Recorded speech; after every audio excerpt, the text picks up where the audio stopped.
Mystery, faith, and gold. Lots of it. All three come together in a story that's now raising serious questions about transparency, trust, and temple management in Kerala.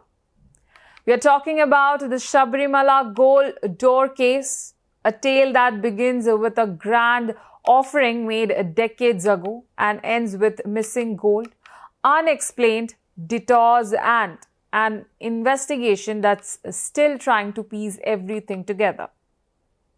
So what really happened to the sacred door of Sabarimala?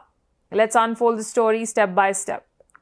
Back in 1998, industrialist Vijay Mallya made what was seen as a deeply spiritual gesture, a donation of nearly 30 kilograms of gold to the revered Sabarimala Ayyappa temple.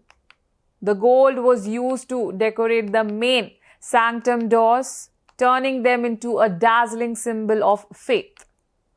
Later, 800 grams more were added for the cladding on the doorkeepers, completing the masterpiece. For devotees, the golden door became more than a physical structure. It was a reflection of their devotion and a reminder of Ayyappa's divine presence. But over the years, the glow began to fade, not just physically but also symbolically. In 2019, the Travancore Devasam Board, which manages the temple, decided that the doors need refurbishment. The task was handed to Unnikrishnan Poti, a craftsman trusted for his work on religious artifacts. Everything seemed routine until it wasn't. On July 19, 2019, officials carefully removed the gold cladding and recorded its total weight at 42.8 kilograms. The next day, July 20, Poti was permitted to transport the pieces to a Chennai firm called Smart Creations, where the restoration work would take place. It was supposed to be a short trip, but instead, it turned into a 39-day mystery. The dismantled pieces left Sabarimala on July 20th, but they didn't reach Chennai until August 29, almost 6 weeks later. And when they finally arrived, the craftsmen at Smart Creations made two shocking discoveries. The door wasn't made entirely of gold. It was largely copper layered with gold plating. Its weight had dropped to 38.25 kilograms, meaning 4.54 kilograms of gold were missing. That loss of gold, along with the unexplained delay, became the first puzzle in what would turn into one of Kerala's most controversial temple investigations. You'd think the return journey would be quick and straightforward, but no. This story only gets stranger. Once the refurbishment was done, the artifacts were brought back to Kerala, but instead of going straight to Sabarimala, they made multiple unrecorded stops. First, they were reportedly taken to a private temple in Kottayam. Then, between September 9 and 11, the door pieces were taken to actor Jairam's residence, followed by visits to temples in Andhra Pradesh and Bengaluru. Finally, on September 11, 2019, the golden door returned to its rightful place at Sabarimala. But by then, the damage was done, not to the door, but to the public faith.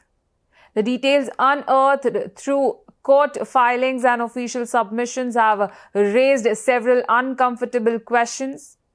Why did a sacred temple artifact travel through private homes and across state borders?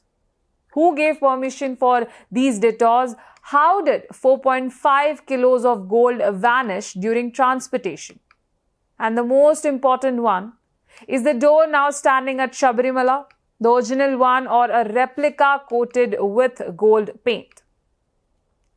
These questions continue to hang heavy over the Travancore Devasam Board and the temple administration.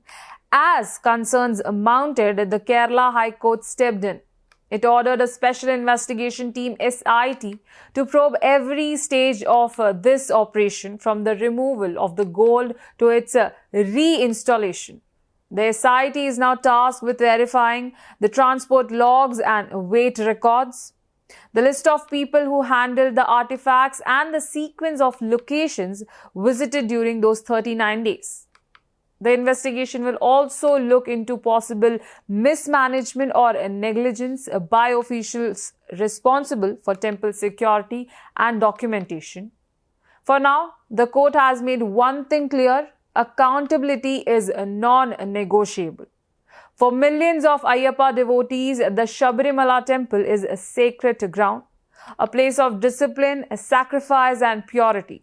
So this revelation has come as a deep emotion blow. For many, the gold door was not about wealth, it was about faith. And faith, once shaken, is difficult to rebuild.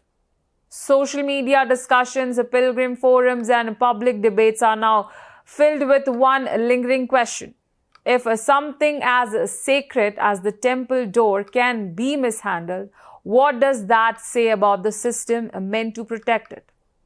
Beyond the material loss, the incident exposes a larger problem: the lack of transparency in temple management and the need for stricter audits in handling religious donations. It's not just about missing gold, it's about missing trust. Because the Sabarimala door stands as a symbol, one that should unite faith, not divide it. The outcome of this investigation will not just determine whether those missing 4.5 kilos went. It will decide whether temple administration in Kerala can regain the confidence of its devotees. A golden offering made with devotion, a mysterious journey filled with detours, and a question that refuses to fade: what really happened to Sabarimala's sacred door? Until the special investigation team uncovers the truth, the mystery remains open, shining less like gold and more like a warning.